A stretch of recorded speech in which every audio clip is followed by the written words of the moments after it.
Aku baru saja selesai baca 40 buku tentang bisnis, jadi akan kurangkum agar menghemat waktumu. Begini, aku punya masalah dengan kebanyakan buku bisnis. Mereka punya konsep keren yang bisa dipelajari siapa saja, tapi isinya terlalu berputar-putar. Jadi butuh waktu lama untuk menemukan intinya. Makanya selama 3 bulan terakhir, aku berniat untuk baca semua buku ini dan mencatat poin penting yang memang bisa membuatmu kaya. Aku membaginya jadi 4 kategori. Cara mulai tanpa modal, cara menjual apapun ke siapapun, cara memasarkan bisnis, dan cara mengelola uang seperti 1% orang terkaya. Mungkin kau pikir beberapa kategori ini tak menarik bagimu, tapi percayalah, kalau digabungkan, ini bisa membuatmu jadi orang yang patut diperhitungkan di dunia bisnis.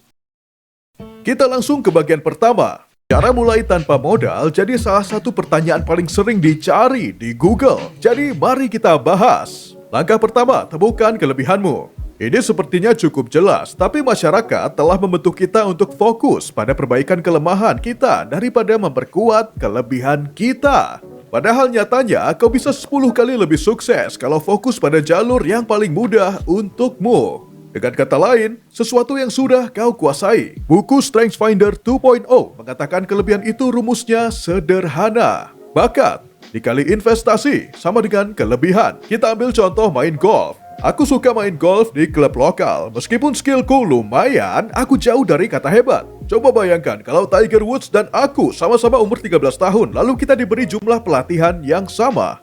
Aku yakin tiap dia berlatih 1 jam itu setara dengan kalau aku berlatih 10 jam. Ini karena bakat alaminya dalam olahraga jauh lebih tinggi, memberinya multiplier yang lebih besar. Makanya buku ini bagus karena membantumu mencari kekuatan terbesarmu, jadi kau bisa lebih maju daripada orang lain dalam waktu yang lebih singkat. Begitu kau mulai memandang kelemahan sebagai biaya yang harus diminimalisir, waktumu akan jadi jauh lebih efektif. Kau selalu bisa mencari orang yang bisa menutupi kelemahanmu. Buku How to Win Friends and Influence People memberi trik jitu untuk networking yang bisa kau coba. Sebelum kita lanjut, tanyakan ke diri sendiri apakah kau mengejar kesuksesan dengan memperbaiki kelemahan atau mengembangkan dan memanfaatkan kekuatan alamimu. Langkah kedua, temukan idenya. Sekarang, setelah kau paham betapa pentingnya memanfaatkan kekuatanmu, penting juga untuk memilih ide bisnis yang sesuai dengan keunggulanmu. Ini karena tiap perusahaan yang bangkrut punya satu kesamaan. Mereka tak bisa menang dalam persaingan. Buku Zero to One ditulis oleh Peter Thiel, orang yang menjual PayPal ke eBay seharga 1,5 miliar dolar. Yang lebih mengesankan lagi, tim aslinya yang menerima bimbingan pribadi darinya lalu mendirikan perusahaan seperti YouTube dan LinkedIn. Dari banyaknya bisnis sukses yang dia pengaruhi, jelas bahwa dia telah menguasai rahasia membuat ide bisnis bernilai miliaran dolar. Dia bilang, ide bisnis bernilai miliaran dolar berasal dari kebenaran yang melawan arus. Ini kebenaran tentang bagaimana orang akan bertindak di masa depan, tapi mereka tak sadar atau tak mau mengakuinya. Steve Jobs percaya bahwa kita tak ingin punya keyboard di ponsel. Sangat sedikit orang yang setuju dengannya, apalagi BlackBerry. Itu ponsel terpopuler saat itu. Dan BlackBerry jelas banyak tombolnya. Aku yakin kalian bahkan tak ingat BlackBerry, tapi dia percaya pada visinya, lalu sukses saat iPhone diluncurkan dan mengubah dunia selamanya. Ini bukan satu-satunya contoh. Uber percaya kita akan merasa nyaman naik mobil orang asing, dan Netflix percaya bahwa kita ingin menonton serial TV secara maraton. Kalau masih kesulitan menemukan kebenaran yang melawan arus, bacalah Start With Why, karena buku itu akan membuatmu berpikir ke arah yang tepat. Mungkin kau tak ingin membuat bisnis bernilai miliaran dolar, tapi pertimbangkan hal-hal yang menurutmu bisa diperbaiki dengan pendekatan yang agak berbeda. Orang mungkin akan menganggapmu gila awalnya, tapi itu tak masalah. Dengan melawan arus, kau bisa ciptakan keunggulan besar sebelum orang lain sadar dengan apa yang kau lakukan. Artinya, kau tak perlu khawatir soal persaingan untuk waktu yang lama. Langkah ketiga, buat rencana. Sekarang kau tahu kelebihanmu dan kau sudah punya ide. Kau harus sangat jelas tentang bagaimana bisnismu akan dijalankan. Kalau tidak, kau cuma akan sibuk berlari ke sana kemari seperti ayam tanpa kepala, tak tahu harus fokus kemana. Buku Business Model Generation itu adalah hasil kolaborasi dari 470 pengusaha, profesor, dan CEO dari 45 negara berbeda. Mereka berhasil menjabarkan semua jenis model bisnis jadi 9 elemen inti yang ada di setiap bisnis. Mereka percaya banyak rencana bisnis terlalu banyak pakai tulisan, padahal penggunaan visual bisa jauh lebih kuat. Ayo lakukan bersama agar kau bisa lihat caranya. daripada membuatmu bosan dengan contoh klise seperti kios limun yang jujur saja tak ada yang akan melakukannya. Aku akan jelaskan sebuah bisnis yang menurutku bisa sangat menjanjikan saat ini. Kita sebut saja Timmy Membership Builders. Pertama, Timmy suka menonton YouTube edukatif, tapi kesal karena banyak saran yang diberikan terlalu umum dan tak relevan baginya. Jadi Timmy memutuskan inilah yang ingin dia ubah. Dia ingin membantu YouTuber agar bisa interaksi dengan penonton secara lebih personal melalui platform membership mereka. Inilah proposisi nilai Timmy. Selanjutnya, Timmy harus tahu siapa target pelanggannya dengan asumsi cuma sekitar 0,1% subscriber YouTube yang mau bergabung membership. Dia harus kerjasama dengan YouTuber yang punya lebih dari 1 juta subscriber. Strategi ini akan memberi nilai yang cukup untuk jadi bukti kalau bisnisnya layak dijalani. Sekarang, Timmy perlu menentukan cara untuk menjangkau calon pelanggannya. Dia mungkin pilih email, DM, atau bahkan surat fisik.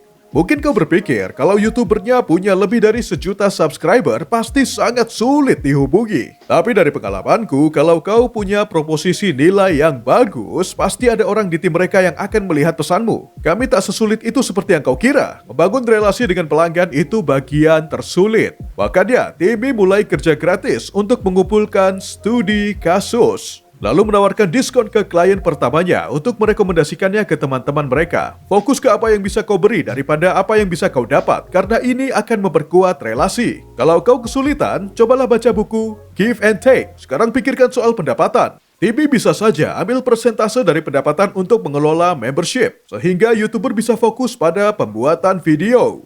Kalau Timmy ambil 10% dari membership 10.000 orang yang masing-masing bayar $5 per bulan, artinya dia akan dapat $5.000 per bulan. Seiring membership makin besar, angkanya juga naik. Sekarang, Timmy perlu hitung apa yang dia butuhkan untuk mewujudkannya. Ini termasuk sumber daya utama seperti situs web, aktivitas penting seperti iklan, dan partnership yang mungkin termasuk bekerja sama dengan developer. Terakhir, Timmy harus hitung biayanya. Kalau biaya bisnisnya lebih kecil dari penghasilan yang dia harapkan, berarti dia ada di jalur yang benar. Kalau tidak, evaluasi ini akan menyelamatkannya dari kekecewaan di masa depan. Masuk ke langkah keempat, membangun minimum viable product. Kenyataan pahitnya, banyak pengusaha kerja keras berbulan-bulan membuat produk, tapi tak sadar bahwa mereka membuat sesuatu yang ternyata tak ada yang mau beli. Buku The Lean Startup menyarankan agar kau tak bekerja terlalu keras membuat produk yang sempurna, tapi sesuatu yang disebut Minimum Viable Product,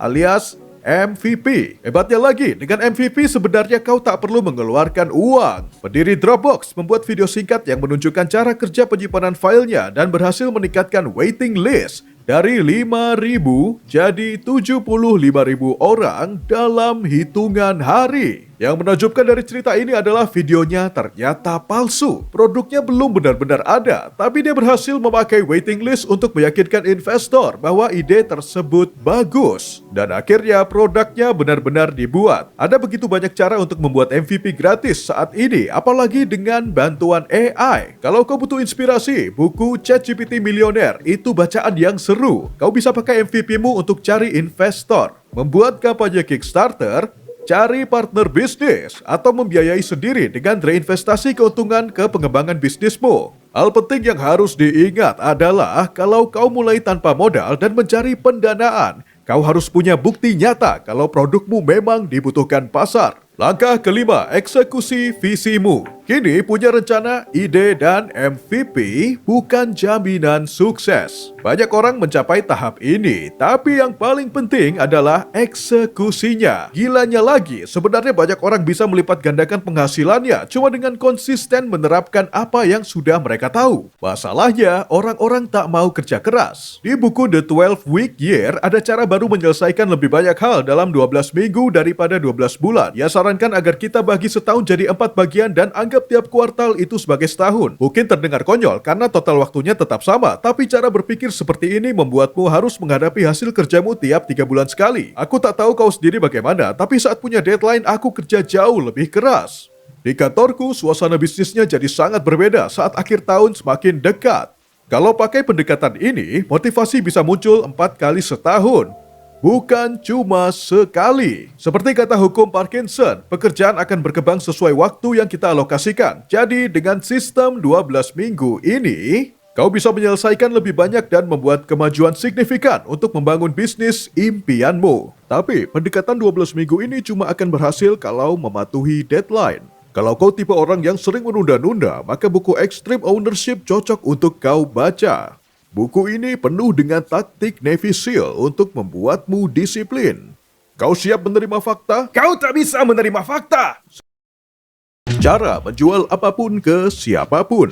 Bagian ini tak cuma penting untuk bisnis, tapi juga untuk semua aspek hidupmu. Mungkin kau ingin membujuk teman untuk membantumu, membuat atasan mendengarkanmu, bahkan minta uang saku lebih ke orang tua. Nyatanya, kita semua sedang menjual sesuatu, meskipun ada orang yang lebih jago daripada orang lain. Langkah pertama, tetapkan frame. Percaya atau tidak, banyak orang gagal bahkan sebelum minta apa yang mereka mau, karena mereka tak mempersiapkan lawan bicara sebelum mencoba membujuk mereka. Buku Persuasion membahas teknik untuk membuat orang lebih terbuka terhadap permintaanmu sebelum kau memintanya.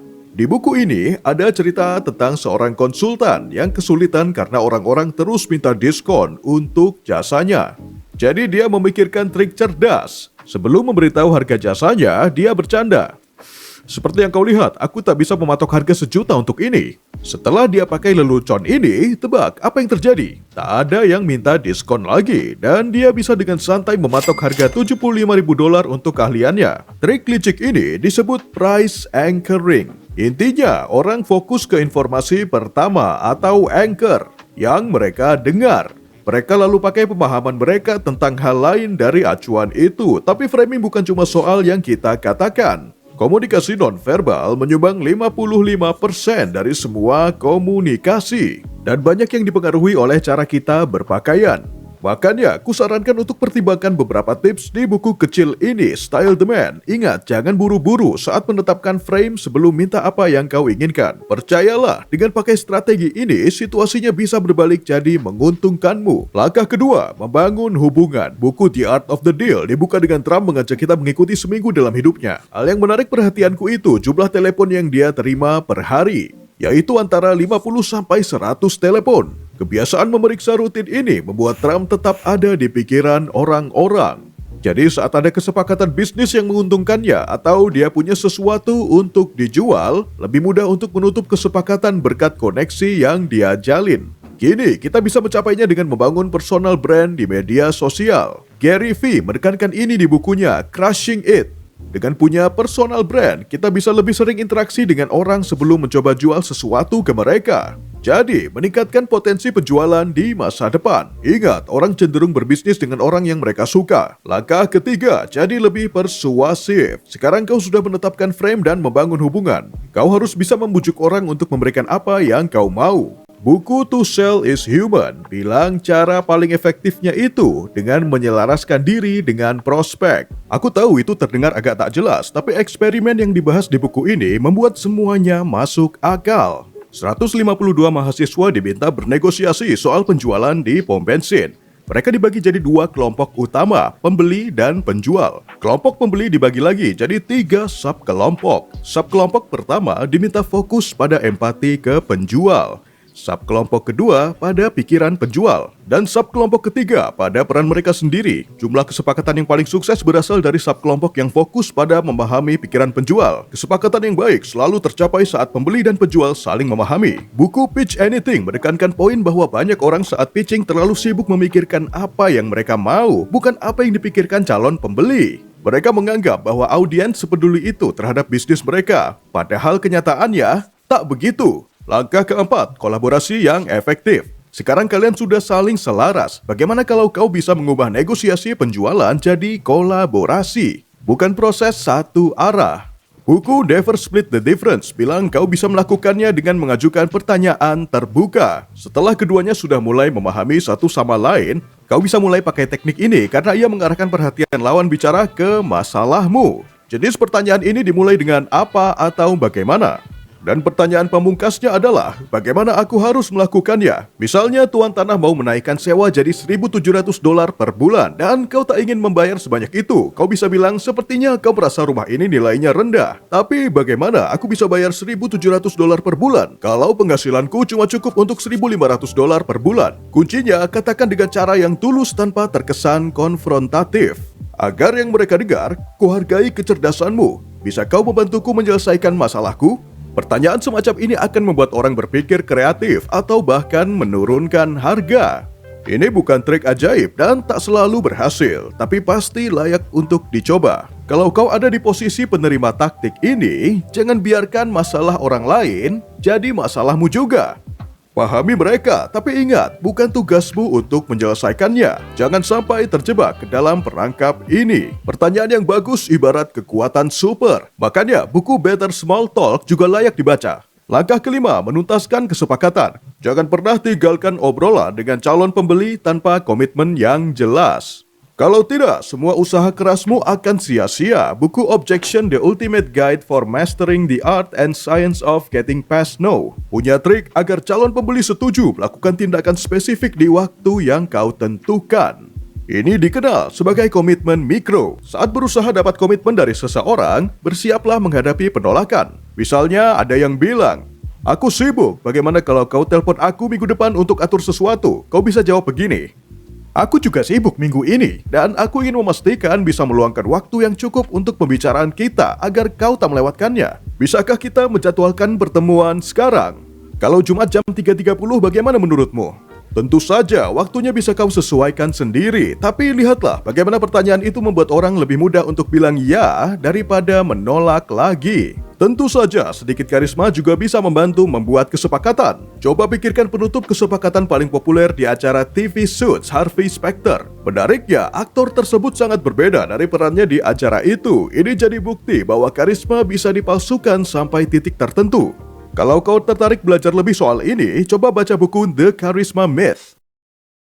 Bagaimana cara memasarkan bisnismu? Akui saja, kau mungkin punya produk atau jasa terbaik di dunia, tapi buat apa kalau tak ada yang tahu soal itu? Langkah pertama, kembangkan proposisi penjualan unikmu. Apa kau pernah penasaran mengapa beberapa bisnis booming dan yang lain tidak? Mengapa orang membicarakan satu bisnis tapi mengabaikan yang lain? Buku Purple Cow percaya bahwa kuncinya dengan jadi berbeda. Setiap pemasar sudah familiar dengan 5P: produk, positioning, pricing, publisitas, dan promosi. Tapi buku ini memperkenalkan P ke-6, yaitu Purple Cow. Mungkin ini terdengar agak aneh, tapi coba dengar dulu. Bayangkan kau menyetir di jalan pedesaan dan melihat sapi coklat sedang makan rumput. Itu biasa, jadi kau bahkan tak memperhatikannya, seperti iklan dan pemasaran yang lewat sehari-hari.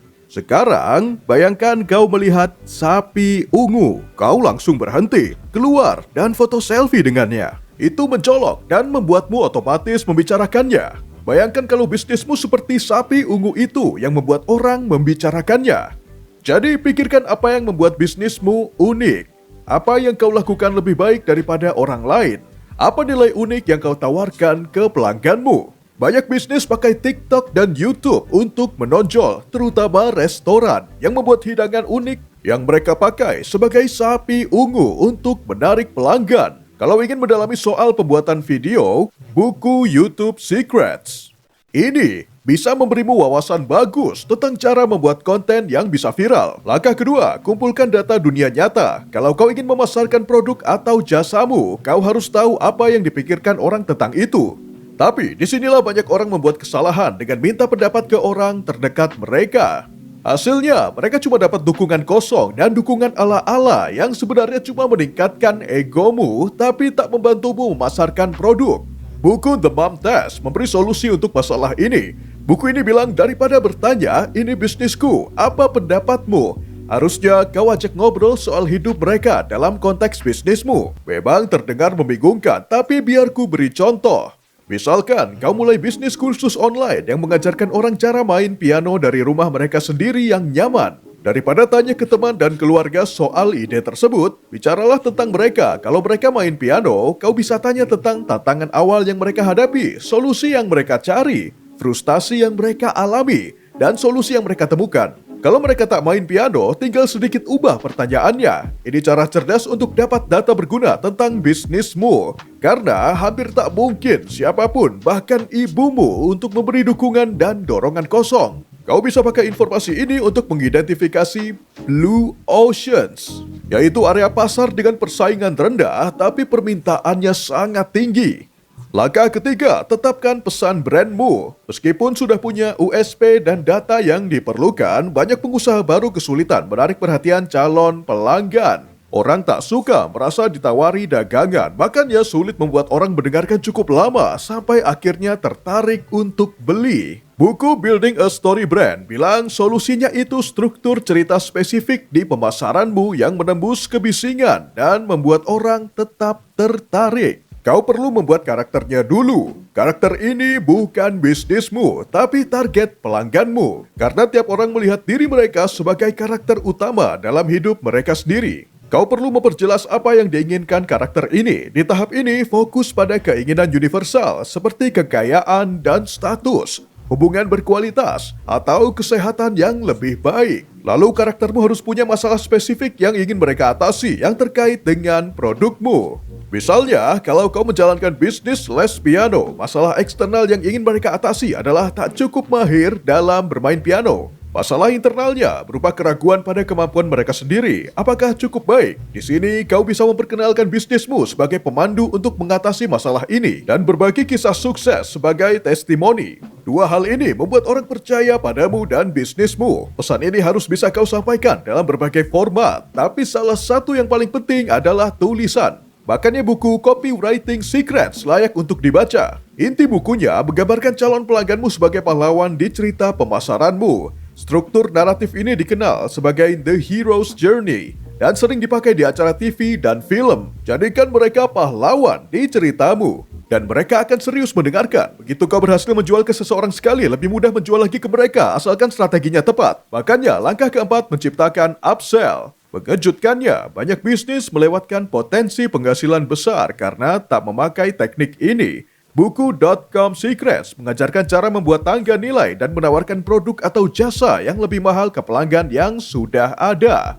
Kau mungkin sudah melihat strategi ini diterapkan di klinik gigi terdekat tanpa sadar. Biasanya, klinik gigi mulai dengan menawarkan pemeriksaan rutin, lalu mereka menawarkan pembersihan gigi, lalu pemutihan gigi, lama-lama menawarkan pasang behel atau retainer, dan tahu-tahu kau sudah naik sampai layanan termahal mereka, yaitu bedah kosmetik. Pendekatan ini bisa diterapkan di bisnis apapun yang kau rintis. Kalau pelanggan punya pengalaman yang baik dengan produkmu yang lebih murah, mereka cenderung terus naik tangga. Juga penting untuk diingat, kalau kau tak memberi opsi bagi mereka untuk menghabiskan lebih banyak uang, bisa-bisa mereka beralih ke pesaingmu. Idealnya, kau tak perlu melakukan upsell secara langsung. Buku Expert Secrets menjelaskan cara pakai model webinar yang cocok untuk upsell ke banyak orang sekaligus. Tetap terasa personal. Tapi, bagaimana agar kau tak kehabisan pelanggan untuk naik tangga nilaimu? Inilah peran langkah kelima, yaitu meningkatkan permintaan. Kalau sudah kau ikuti semua langkahnya, seharusnya sudah ada cukup banyak permintaan. Tapi, daripada menjual ke semua orang, kau bisa coba batasi produk atau jasamu dan naikkan harganya. Buku Oversubscribe bilang, tiap produk yang oversubscribe itu pasti ada orang-orang yang ingin beli, tapi sudah kehabisan. Rolex adalah jagonya dalam strategi ini. Kalau kau ingin beli Rolex baru, kau harus ke toko resmi,